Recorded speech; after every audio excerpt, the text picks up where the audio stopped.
మీ అభిరుచికి తగ్గ సరికొత్త డిజైన్స్ తో వస్తుంది మర్రి గోల్డెన్ డైమండ్స్. ఏప్రిల్ 12న విక్టరీ వెంకటేష్ గారి చేతుల మీదుగా గొప్ప ప్రారంభం.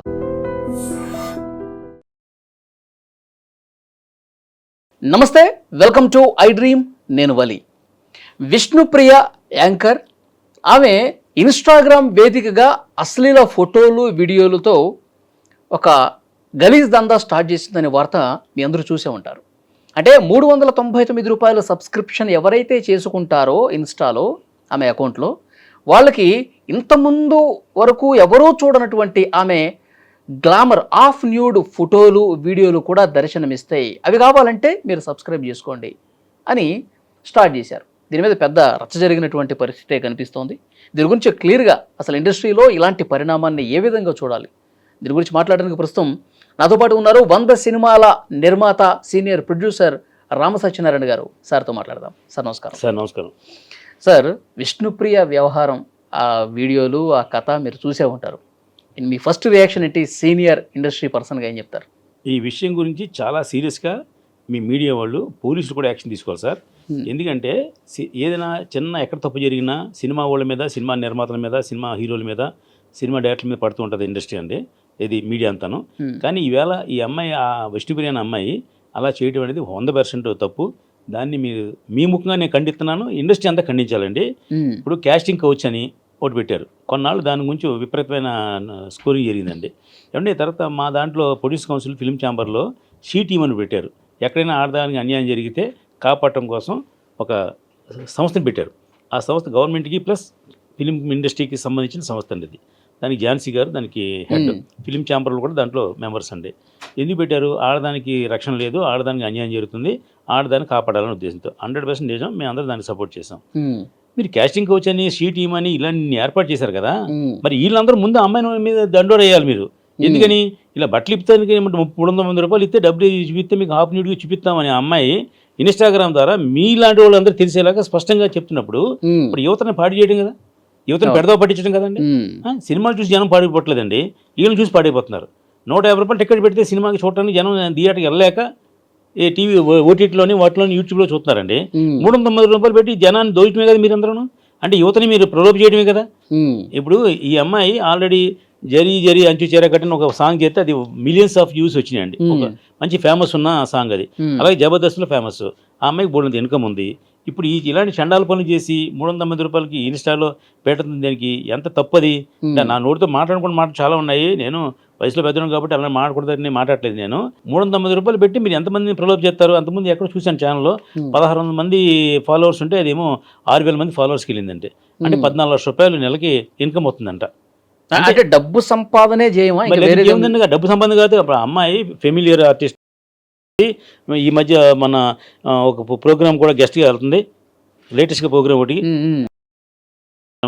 ఎన్ని జరుగుతుంది కదా. ఆ అమ్మాయి రెగ్యులర్గా ఆర్టిస్టు, మంచి మంచి ఫేమ్ ఉన్న అమ్మాయి కదా. ఫేమ్ ఉన్న అమ్మాయి ఇలాంటి చండాల పనులు చేయటం ఏంటండి? ఇప్పుడు ఈ అమ్మాయి పేరు చెప్పి ఇంకోటి ఎవడైనా పెడితే ఆ అమ్మాయి ఖండించాలి. ఆ అమ్మాయి ఖండించట్లేదు ఏంటి? ఆ అమ్మాయి పెట్టినట్టు కదా. ఆ ఇన్స్టాగ్రామ్లో ఇప్పుడు టెక్నాలజీ పెరిగిన తర్వాత మనం ఇప్పుడు ఇదివరకు సినిమాకి మనం థియేటర్కి వెళ్ళేవాళ్ళం. ఇప్పుడు సినిమాయే మన ఇంటికి వచ్చేసింది, మన ఫోన్లోకి వచ్చేసింది సినిమా. ఇంత టెక్నాలజీ పెరిగిన రోజుల్లో 390 రూపాయలు కడితే ఆ అమ్మాయి చూడొచ్చు అని ఆ అమ్మాయే పెట్టింది కదా. నేను ఛానల్లో బ్రహ్మాండ ఇంటర్వ్యూ చూశాను నేను. అంటే జనాన్ని ఏ విధంగా మీరు రెచ్చగొడుతున్నారు యువతని? యువత పాడైపోయే కారణం ఎవరు? ఇలాంటి వాళ్ళు. ఇప్పుడు మా టైంలో ఇప్పుడు అమ్మాయి కూడా అనొచ్చు, ఇప్పుడు నా స్వేచ్ఛ, నా ఇష్టం, నేను ఇన్స్టాగ్రామ్లో నా అకౌంట్లో నేను పెట్టుకుంటాను. ఎవరైతే ఇష్టమో, నన్ను చూడాలని ఎవరైతే కోరుకుంటున్నారో, నా అందాన్ని ఎవరైతే ఆస్వాదించాలనుకుంటున్నారో వాళ్ళే వస్తారు. ఎవరిని నష్టపరచట్లేదు, నేను ఎవరిని ఇబ్బంది పెట్టట్లేదు, నేను ఎవరింటికి పోయి ఇప్పుకొని తిరగట్లేదు. అంటే ఒకసారి ఆగని చెప్తారు, ఇక్కడ గ్యాప్ ఉంది మీరు. ఇప్పుడు ఇదే మరి క్యాస్టింగ్ కోచ్ అంటే ఏంటండి? క్యాస్టింగ్ కోచ్ అంటే ఏంటి అర్థం ఏంటి? మీరు ఓ ప్రొడ్యూసర్ దగ్గరికి అమ్మాయి వెళ్తే అమ్మాయి నాకు కమిట్మెంట్ ఇస్తావా అని అడుగుతున్నారు అని పెద్ద తప్పుగా చేస్తున్నారు మీరు. ఏ ప్రొడ్యూసరో, ఏ డైరెక్టరో, ఏ హీరోయిన్ కమిట్మెంట్ అడిగాడు అనుకోండి, మిమ్మల్ని అడిగాడా బలం తీసుకెళ్ళలేదు కదా. మరి క్యాస్టింగ్ కౌచ్ అని మీరు పెద్ద కంప్లైంట్ పెట్టి దాని గురించి ఇండస్ట్రీ అంతా తుక్కు రేగొట్టేసి ప్రొడ్యూసర్లు అలాంటి వాళ్ళు, డిస్ట్రిబ్యూటర్లు ఎలాంటి వాళ్ళు, డైరెక్టర్లు ఎలాంటి వాళ్ళని నోటుకు వచ్చినట్టు ఇండస్ట్రీ తిట్టి, మీడియా తిట్టి, పోలీసులు తిట్టి అవసరం ఉందండి. ఇంకా మీ స్వేచ్ఛ ఉన్నప్పుడు, అమ్మాయి బట్టలు తిరిగే స్వేచ్ఛ అమ్మాయికి ఉన్నప్పుడు మిమ్మల్ని మీరు అడిగే స్వేచ్ఛ మీకు లేదా? దాని గురించి మీరు శివాజీ గారిని ఎంతమంది తిట్టారండి? ఆయన మాట్లాడి తప్పండి అని చెప్పడం అర్థం తప్ప ఇంకేముంది దాంట్లో? బూత్ మాట ఏముంది దాంట్లో అండి?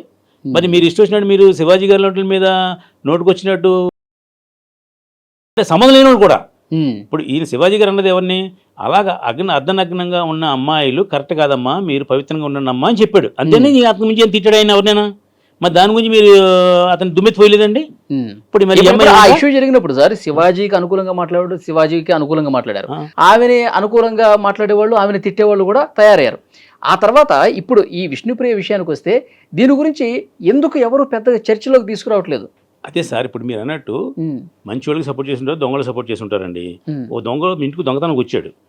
ఆ దొంగ ఏమనుకుంటున్నారు, నాకు ఆకలి అవుతుంది, నాకు కడుపు లేదు, నేనేమో ఆడి దగ్గర ఏమో ఫుల్ డబ్బు ఉంది, వరి దగ్గర ఫుల్ డబ్బు ఉంది, అతనేమో ఏసీలో పడుకుంటున్నాడు, నాకు ఆకలి అవుతుంది, డబ్బు లేదు, కాబట్టి నేను వలి ఇంటికి దొంగతనం చేస్తున్నాను కరెక్ట్ అనుకుంటున్నాడు. దొంగడు నేను చేసే తప్పని చెప్తే ఎందుకు వస్తాడు? నాకు ఆకలి అవుతుంది, నాకు డబ్బు లేదు, వలి ఇంట్లో బోల్ డబ్బు ఉంది, కాబట్టి నా ఇంటికి వెళ్ళి దొంగతనం చేసి తప్పే ఉందని మనసులో ఆడ మనసు అనుకుని ఆడ మనసును కుదిరిపరుచుకుని మీ ఇంటి దొంగతనానికి వచ్చాడు. తప్పంటే ఎలా కుదురుతుంది?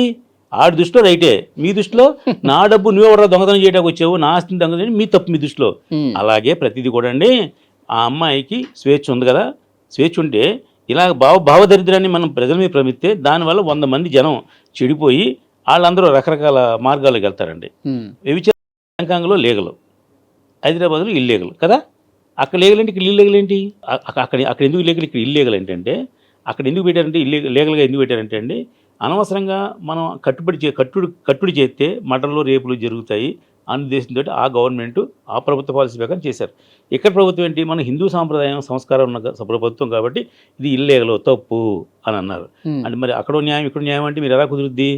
అలాగే మీరు కూడా మనం భారతదేశంలో హిందూ ప్రపంచంలో బతుకుతున్నాము, మనం ఇలా విప్పి చూపిస్తే ఎవడో ఒకడు ఇది అవుతాడు. ఈ రేపుల మాటలు ఎలా జరుగుతున్నాయి మీకు అసలు? అంటే ఖాళీ కూడా పనిలేక జరగట్లేదండి. రేపులన్నీ ఎలా జరుగుతాయండి? యూట్యూబ్లో వాటిలో బ్లూ ఫిల్మ్ని చూసి వాళ్ళకి ఏదో ఉత్సాహం ఉద్రేకం వస్తే టైంకి ఎవరు లేకపోతే అలా చేస్తూ ఉంటారు. చిన్న పిల్లల్ని రేపు చేయడం తప్పని ఆ జ్ఞానం లేదాడికి, తెలియదాడికి, కానీ ఆ క్షణంలో ఆడికి భ్రమించిపోయాడికి ఆ కళ్ళు కనపడకుండా అలాగా చేస్తున్నాడు. కాబట్టి మీరు ఎదటోడిని పాడు చేసేలా చేయకూడదు. మీరు మీ బట్టలు ఇప్పుతాను నా ఇష్టం. ఇక్కడ పాయింట్ సార్, ఎదటోళ్ళని పాడు చేసేలా చేయకూడదు అంటే ఇప్పుడు విష్ణుప్రియని తీవ్రంగా విమర్శిస్తున్నటువంటి పరిస్థితుల్లో ఓటీటీ సినిమాలు ఏం మెసేజ్ ఇస్తున్నాయి సార్? ఓటీటీలో పరమ చండాలమైనటువంటి బూతులు కనిపిస్తున్నాయి. రెగ్యులర్గా బయట ఎంత దారుణమైనటువంటి భాష మాట్లాడుకుంటారో అంతకంటే దారుణంగా ఓటీటీలో కనిపిస్తున్నాయి. క్యారెక్టర్లు బూతులు మాట్లాడుతున్నాయి. తర్వాత అశ్లీలం కూడా ఎక్కువ కనిపిస్తుంది. డైరెక్ట్గా ఇంతకుముందు ఆ రేప్ సీన్లు ఏవైతే ఉన్నాయో అర్ధనగ్నంగా కూడా ఓటీటీలో చాలా చోట్ల కనిపిస్తూ ఉన్నాయి. మరి దాని మీద అది కూడా ఇండస్ట్రీకి సంబంధించింది కదా, సినిమాలు కూడా ఇండస్ట్రీకి సంబంధించి కదా.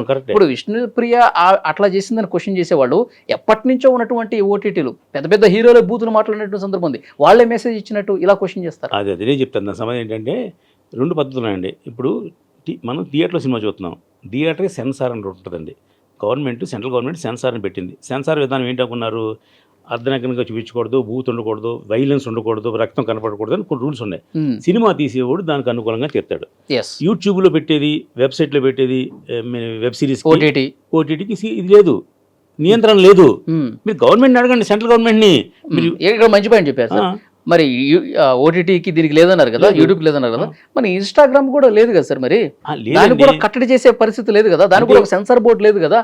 నా ఇష్టం, వాళ్ళు బూతులు మాడుకుంటున్నారు, వాళ్ళు రేప్ సీన్లు పెట్టుకుంటున్నారు, నేను నా గ్లామర్ చూపించుకుంటున్నాను. అంటే సినిమా తీయటం వేరు. మీరు ఇండివిజువల్ ఒక ఆర్టిస్టు, మార్కెట్లో ఫెమిలియర్ ఆర్టిస్టు, మీకు ఒక ఇమేజ్ ఉన్న ఆర్టిస్ట్, మీరు ఇలా బట్టలు ఇప్పి తిరుగుతాను. ఈమెకి సపోర్ట్ చేస్తున్నానని అనుకోవద్దు. కౌంటర్ నేను ఎందుకు అంటున్నానంటే ఇలా విమర్శలు చేసే వాళ్ళు దాని గురించి ఎందుకు మాట్లాడుతున్నారు? విష్ణుప్రియ నాకు కూడా తెలుసండి. ఆ అమ్మాయికి నాకేం గొడవ లేవు. ఆ అమ్మాయి ఎలా తిరుగుతుంది నాకెందుకు? మీరు క్వశ్చన్ అడిగారు కాబట్టి నేను సమాధానం చెప్పడం ధర్మం కాబట్టి. మనం ఒక మానవ సమాజంలో ఉన్నాం, అడవిలో లేం కదా. అడవిలో వాళ్ళకి వాయువు వర్షం తెలియదు, మన వాయువు విష్ణుప్రియకి సపోర్ట్ చేసే వాళ్ళ ఆలోచన విధానం ఏంటనేది నేను చెప్తున్నాను. అదే కాబట్టి మనము ఇండస్ట్రీలో బతుకుతున్నాము.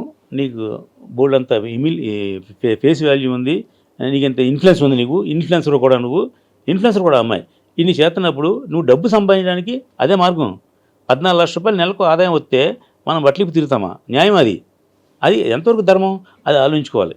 నేను అమ్మాయి విష్ణుప్రియ ఉండొచ్చు, ఇంకో అమ్మాయి ఉండొచ్చు, ఎవరైనా. నువ్వు డబ్బు కోసం యాక్ట్ చేసేవారు ఎవరో, సపోజ్ మీరు అన్నారు చూడండి, అదనగనంగా వెబ్ సిరీస్లో యాక్ట్ చేస్తారు, అది ప్రొఫెషన్. అది ప్రొఫెషన్లో అమ్మాయి దేవుడి కింద యాక్ట్ చేస్తుంది, అదనగన యాక్ట్ చేస్తుంది, అది ప్రొఫెషన్. అది తీసేవాడికి చేసేవాడికి ఇద్దరికి ఇష్టమైంది కాబట్టి సినిమా తీశారు, చూసేవాడు కూడా ఇష్టమైంది చూశారు. ఇప్పుడు మళ్ళీ మీరు అనొచ్చు, మీరు చూసేవాడు కూడా ఇష్టమైంది కాబట్టి డబ్బు కొనుక్కుంటారు అనొచ్చు. దానివల్ల యువత పాడైపోతారు. వెబ్సైట్లోకి వెళ్ళి వెబ్ సిరీస్ చూసేవాళ్ళు కొంతమంది, తక్కువ మంది అండి. ఒక క్యాటర్ జనం అండి. సినిమా చూసేవాళ్ళు ఇంకో క్యాటర్ జనం అండి. సినిమా చూసాడు అది చూసాడు ఇది చూడ్డు. థియేటర్కి వెళ్ళి సినిమా చూద్దామని ఉత్సాహం ఉన్నవాడు ₹150 పెట్టి టికెట్ కొనుక్కుని చూస్తాడు. అది గవర్నమెంట్ దానికి ఒక నిబంధనలు ఏర్పాటు చేసింది, ఈ నిబంధనలో సినిమా తీయాలి అని. అందుకే తీస్తున్నారు అక్కడ. వెబ్ సిరీస్ ఇంకా నిబంధనలు రాలా. మీరు అడగవలసిన క్వశ్చన్ ఏంటంటే సెంట్రల్ గవర్నమెంట్ అడగండి, దానికి కూడా నిబంధనలు పెట్టండి, వెబ్ సిరీస్ కూడా చూసి పాడైపోతున్నారు అని పెట్టండి. రానా అని సినిమా వచ్చింది చేసి మీకు, ఆ సినిమాలు కూడా బూతులు ఉన్నాయి. దాంట్లో ఎవరు వెంకటేష్ బాబు రానా యాక్ట్ చేశారు. అదే వీళ్ళు సంక్రాంతికి వస్తున్న సినిమాలు యాక్ట్ చేశారు, F3లో యాక్ట్ చేశారు. మరి అప్పుడు అన్ని సంవత్సర భాషగా చేశారు వాళ్ళు, అది దాంట్లోకి వెళ్ళి చేశారు. అంటే దాని పరిధి అది, దీని పరిధి ఇది. మనం ఏంటంటే ఇప్పుడు ఈ అమ్మాయి విష్ణుప్రియ బట్టలు తిరిగితే నాకేం సంబంధం, మీకేం సంబంధం? మీరు నాకు క్వశ్చన్ అడగకూడదు, నేను అంత సమాధానం చెప్పకూడదు. అయితే మీరు నేను సొసైటీలో ఉంటున్నాం. మీరు ఒక జర్నలిస్ట్గా మంచిని చెడుని చూపించడం కోసం మీరున్నారు, మాట్లాడుతున్నారు కదా. నేనేంటి నా భావ ఉద్యోగం చెప్తున్నా, ఇది తప్పు అని ఖండిస్తున్నా. ఆ అమ్మాయి నాకేం సంబంధం లేదు, నాకు తెలియదు, అమ్మాయికి నాకు గొడవ లేదు. నేను అమ్మాయి మీద పగబట్టి నేనేమి తిట్టట్లా. మీరు క్వశ్చన్ అడిగారు కాబట్టి ఒక బాధ్యత కలిగిన, నాకు 68 సంవత్సరాల వయసు అండి, ఒక బాధ్యత కలిగిన పౌరుడిగా ఆ అమ్మాయి చేసిన తప్పు, ఇది నా ఉద్దేశం. మీరు కాదండి ఆ అమ్మాయి ఇష్టం ఇప్పుడు మనం ఇంకా అంతే అండి, దాని గురించి ఎవరు ఖండించలేదు లేదు. అయితే మనం బతుకుతున్నాం అంటే సమాజంలో మీరు షర్ట్ ఎందుకు వేస్తున్నారు? షర్ట్ తిరగచ్చు కదా, ప్యాంటు తిరగచ్చు కదా, తిరగలం మనం. సొసైటీ అనేది అని కొంచెం మనం కొంచెం మినిమం గౌరవాలు ఉంటాయి దానికోసం. అంటే ఫెమినిస్టులు దీని గురించి కూడా ఆలోచన చేయాలి, దీన్ని కూడా క్వశ్చన్ చేయాలని చెప్పి కోరుకుంటున్నారు. డెఫినెట్గా మన సమాజంలో అందరితో బతుకుతున్నాం కదా, అడవిలో బతకట్లేదు కదా. ఇప్పుడు నీ వల్ల ఎవడో రేపు పొద్దున్న ఎక్కడో రేపు జరుగుతాడు, దానికి కారణం ఈ అమ్మాయి అవుతుంది. అప్పుడు ఆడెవడో ఈ అమ్మాయి మీద కేసు పెడతాడు, అప్పుడు లోపలేస్తారు. ఇలా మీరు చాలా సినిమాలో జరిగి చూసారు లేదు మీరు. ఆ ఇన్సిడెంట్ చూసి నేను రియాక్ట్ అయ్యాను, ఆ అమ్మాయిని రేప్ చేయడం కారణం అది అని చెప్పి చాలా సినిమాల్లో చూసి రియాక్ట్ కూడా వచ్చినాయండి. అంటే మనం సమాజానికి ఏమైనా మేలు చేసేలా ఉండాలి, అట్లీస్ట్ కీడు చేయకుండా ఉంటే చాలు. మనం మేలు చేయలేకపోవచ్చు, మీరు నేను అందరూ మేలు చేయలేం కదా, అట్లీస్ట్ కీడు చేయకుండా ఉంటే చాలు. మనం కీడు చేసినా చేయకపోయినా కూడా మనం మేలు చేసినట్టే ఇండస్ట్రీకి. సార్ ఇప్పుడు ఒక ప్రొడ్యూసర్గా మీరు రియాక్ట్ అవుతున్నారు, చాలామంది ఇండస్ట్రీలో ఇది తప్పు అని తెలిసిన వాళ్ళు కూడా ఎందుకు మాట్లాడట్లేదు సార్? ఒకటేమో నేను ఖాళీగా ఉన్నాను కాబట్టి మీరు పిలిచి వచ్చాను, వాళ్ళు ఖాళీగా లేదు. రెండోది వాళ్ళకి ఏం జరుగుద్దో, మళ్ళీ ఆ అమ్మాయిని ఏంటంటే అమ్మాయి రేపు డేట్లు అవుదేమో అని వాళ్ళు భయం ఉండొచ్చు. ఇది ఎలా ఉంటుందంటే అండి, గివ్ అండ్ టేక్ అండి. అడిగితే సమాధానం చెప్తాను తప్ప నేను కూడా ఎక్కడ చెప్దామో సమాధానం తిరగట్లా. ఇప్పుడు ఒక పాపులర్ ఛానల్లో ఏమంటే ఇది ఇష్యూ మీద మాట్లాడదామంటే వచ్చి నా అభిప్రాయం చెప్పాను. ఆ అమ్మాయికి రైట్, మీకు రైట్ అయితే ఇద్దరు హ్యాపీ ఉండండి. నా అభిప్రాయం అయితే తప్పు. ఇప్పుడు ఎంతగా ఒక విషయంలో మనం మంచి చెప్తాం, ఒక విషయంలో చెడు చెప్తాం, ఏది దేనికి ఏ పాయింట్కి ఆ పాయింట్ మనం ఖండిస్తామండి. ఇప్పుడు మనం కూడా సమాజంలో తిరుగుతున్నాం కదా. ఇప్పుడు మీరు తప్పు అని చెప్పారు కదా సార్, మరి తప్పు ఆమె చేసేది కరెక్ట్ కాదు కదా అన్నప్పుడు కొంతమంది విజయవాడలో కొంతమంది ఏఎస్ఎఫ్ఐ నాయకులు కేసు పెట్టారు విష్ణుప్రియ మీద. ఇప్పుడు మీరు తప్పు అంటున్నారు కదా, మీరు కూడా పోలీసుల దృష్టికి తీసుకెళ్ళచ్చు. ఇప్పుడు పోలీస్ స్టేషన్కి వెళ్ళేంత టైం నాకు లేదు, లేకపోతే తిరగవలసిన టైం లేదు. ఆ ఏఎస్ఎఫ్ఐ చెప్పారు కదా మీరు, నేను కూడా చూశాను నిన్న. దాంట్లో మేడం ఒక ఆవిడ కూడా చెప్పింది ఏమని, నేను కూడా దాంట్లో వర్క్ చేశాను, నేను శభాష్ అబ్బాయి బాగా చెప్పాడండి. సమాజంలో అందరికీ జెండా పడి తిరిగే సందర్భం ఉండకపోవచ్చు, కొంతమందికి ఆ అబ్బాయికి సమయం ఉంది కాబట్టి తిరిగాడు. నేను కూడా ఎప్రిషియేట్ చేస్తున్నాను మీ ద్వారా. అతను మీరు అన్నట్టు నేనే వీక్, అతను డెఫినెట్గా అతను భావోద్వేగాన్ని డెఫినెట్గా పోలీస్ స్టేషన్ కంప్లైంట్ ఇచ్చి చేర్చాడు. నేను పోలీస్ స్టేషన్కి వెళ్ళడానికి అంత టైము, మళ్ళీ అక్కడ ఇండస్ట్రీ వ్యక్తిగా మీకు అతనికంటే ఇంకొంచెం ఎక్కువ బాధ్యత ఉందేమో. బాధ్యత ఉంది, అందుకే మీరు అడిగితే నేను చెప్పాను. లేదా విష్ణుప్రియ కూడా నాకెందుకని అనొచ్చుగా, నేను నాకు బాధ్యత ఉంది కాబట్టి నేను వచ్చి మీకు చెప్పాను తప్పు అని ఖండిస్తా. ఆ అమ్మాయికి నాకు వేరే పరిచయం లేదు, సంబంధం లేదు, ఏమీ వ్యవహారం లేదు కదా, గొడవ లేదు కదా మా ఇద్దరికి. ఆ అమ్మాయికి నేను అడిగి ఎందుకు మాడాలి అంటే, సమాజంలో విష్ణుప్రియ వచ్చు, ఇంకో అమ్మాయి వచ్చు, ఎవరైనా సరే. ఇప్పుడు మగవాడు తప్పు చేస్తున్నాడని మీరు ఖండిస్తున్నప్పుడు, ఆడదాన్ని తప్పు చేసినప్పుడు వీళ్ళు ఖండించాలి. సి టీం వాళ్ళు లేకపోతే ఇది ఉన్నారు కదా, టీం పెట్టారు కదండి గవర్నమెంట్ నుంచి, ఆ టీం ఖండించాలి, అమ్మ నువ్వు తప్పు చేస్తున్నామని. ఇప్పుడు ఎవడోవాడు అడిగాడు, కాస్టింగ్ కోచ్ అడిగాడు అనుకోండి, అండ్ మీరు ఎక్కుతున్నారు కదా, మరి ఈ అమ్మాయి కూడా ఏకండి. అది మీ ద్వారా నేను చెప్తున్నాను వాళ్ళకి, మీరు తప్పు అక్కడ వాళ్ళు స్పందించినప్పుడు ఒక కంప్లైంట్ రైజ్ అయింది సార్. ఇక్కడ ఇంకా కంప్లైంట్ రేజ్ కాల, ఆ కంప్లైంట్ మీరే ఇవ్వచ్చు కదా. విజయవాడ పోలీసులు చూసుకుంటారు సార్, ఇండస్ట్రీలో ఉన్న బాడీ కదా అది. ఇట్లా మీరు కంప్లైంట్ ఇవ్వండి, ఇది పద్ధతి కాదు ఏమై చేసేది అని చెప్పి కంప్లైంట్ ఇస్తే వాళ్ళు రియాక్ట్ అవుతారేమో. మరి నిజమే. ఇప్పుడంటే నేను 15 సినిమాలు తీస్తున్నాను సార్, పొద్దున్న 7కి లేచిన కానీ రాత్రి 12 గంటలకు పడుకునే లోపు నాకు 100 సమస్యలు. నాకు ఈ 100 సమస్యలు, నా సమస్యలు, నా గొడవలను చూసుకుంటానా, ఈ దేశంలో ఉన్న గొడవలను నేను చూసాను టైం లేదు నాకు. ఇప్పుడు ఒక మంచి ఛానల్లో పిలిచారు, ఏదో మర్యాద చెప్దాం అని వచ్చాను. నిజంగా నేను ఎక్కడికో వెళ్ళాలి, పని ఉంది నాకు, నేను ఇక్కడికి వచ్చాను. ఎందుకంటే ఒక బాధ్యత, అంటే మీ అందరికీ బాధ్యత ఉందని అడిగారు కదా, బాధ్యత ఉంది. అట్లీస్ట్ ఇక్కడ చెప్పినా నోరిపోయాను నేను. ఇప్పుడు మా ఛాంబర్లో మీటింగ్ జరుగుతాయండి మాకు, ఆ ఛాంబర్లో బోళ్ళు అన్యాయాలు జరుగుతున్నాయి, బోళ్ళు జరుగుతున్నాయి, అన్నింటినీ మేము వాదిస్తాం. ఆ ఛాంబర్ తరఫున మేము ఖండించవలసింది ఖండిస్తాం. ఇది ఇలాంటి ఇష్యూ మేము ఖండించడానికి అవసరం లేదు కాబట్టి నేను ఖండించలే. Yes sir. ఇప్పుడు మాకు దీనికంటే ఒక పెద్ద ప్రాబ్లం వచ్చి పడింది మాకు మీద. ఇది ఇండస్ట్రీకి సినిమాకి సంబంధించిన విషయం, దాని మీద ఎక్కువ ఫోకస్ ఉంటుంది. అది ఎక్కువ ఫోకస్ చేస్తున్నాం. Yes sir. నిన్న మీటింగ్ జరిగింది, ఇవాళ మీటింగ్ ఉంది, రేపు కూడా మీటింగ్ ఉంది మాకు. ఓకే. దాని గురించి గట్టిగా మాట్లాడుతున్నాం. అది నా ఒక్కటి గురించి కాదు, అది ఇండస్ట్రీకి సంబంధించిన మ్యాటర్ అది. యా, చూద్దాం సార్. విష్ణుప్రియ వ్యవహారం సంబంధించి నెక్స్ట్ ఏం జరగబోతుంది? విష్ణుప్రియ విషయంలో 100% ఖండిస్తున్నా. ఆ అమ్మాయి చేసి తప్పు, డబ్బు సంపాదించిన మార్గం ఇది కాదు. ఆ అమ్మాయి ఒక యాడ్లో పని చేస్తే 10 లక్షలు ఇస్తారండి అమ్మాయికి. ఒక రియల్ ఎస్టేట్ యాడ్లోనో లేదా ఇంకో యాడ్లోనో పని చేస్తే 10 లక్షలు ఇస్తారండి. ఆ అమ్మాయి ఇప్పుడు సంపాదిస్తుంది. కానీ ఇది అర్ధనగ్నంగా ఈ వీడియోలు పెడతాను, దాన్ని 390 కట్టడం అనేది చాలా నీచమైన విషయం సార్. ఇది మీరు ఆ అమ్మాయికి మరి ఎందుకు డబ్బులు కొదవ లేదు, ఆమెకి కొరత లేదు, అయినా ఎందుకంటారు? అది మరి మీరు చెప్పాలి ఇప్పుడు, ఎందుకంటే నేను అడుగుతున్నాను మిమ్మల్ని. డబ్బు మీద ఇంకా ఆశ ఉందంటారా? ఇంకా ఆశ ఉన్నా 2 యాడ్లు చేసుకుంటే అయిపోతాను అమ్మాయికి. అమ్మాయి బిజీగా ఉన్న అమ్మాయి. మీరే అంటున్నారు బిజీ ఉంది, డబ్బులు వస్తాయి, ఒక యాడ్ చేస్తే ఇంట్లో డబ్బులు వస్తాయి, మరి ఎందుకు చేస్తున్నారు? అమ్మాయిని ఎవరు మోటివేట్ చేయట్లేదు. ఓకే. అసలు ఏ ఆడపిల్లైనా అదనంగా చూపించడానికి ఉత్సాహపడద్దండి ఎవరైనా? ఎక్కడే మీరు విన్నారా? తప్పు కదండి. అందమైన అమ్మాయి నిజమేమో అని ఎవరో కూడా ఫోన్ కూడా చేస్తారు వాళ్ళకి. ఓకే, చూద్దాం సార్ నెక్స్ట్ ఏం జరగబోతుందో. Thank you very much. And for more videos, Please subscribe to iDream. Please subscribe to iDream. Please subscribe iDream. And please subscribe to iDream. For more videos, subscribe to iDream.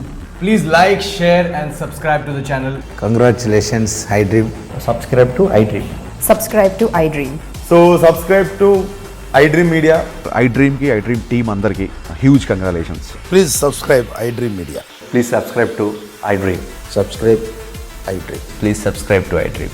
iDream అంటే నా కళల channel subscribe చేసుకున్న నోరు తిరుగుతలేదు, మీరైతే గంట గుర్తు కొట్టండి. For more such videos, please subscribe to iDream. Subscribe to iDream. Please subscribe to iDream. Please subscribe iDream Media. Please do subscribe to iDream. Please subscribe to iDream Media. For best entertainment and information, please subscribe iDream. And don't forget to subscribe to iDream.